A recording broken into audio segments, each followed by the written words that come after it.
Hello, my name is Sahil Malik and welcome to my course on Office 365 WebHooks and Connectors.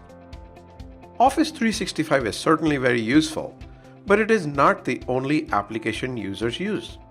Frequently, custom business applications want to push information into Office 365 or be informed by Office 365 at critical events. This is precisely what connectors and webhooks allow you to do. Built on open standards, connectors let you push information into Office 365, and webhooks allow your applications to be notified when critical events occur.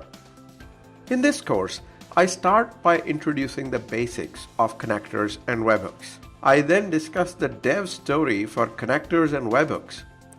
It's all built on open standards, simple HTTP post calls. Even though my code examples use ASP.NET, you could replicate the functionality on any platform. The fundamentals are the same. At the end of this course, you will know all that is necessary to integrate your applications with Office 365 using webhooks and connectors. Thank you for watching.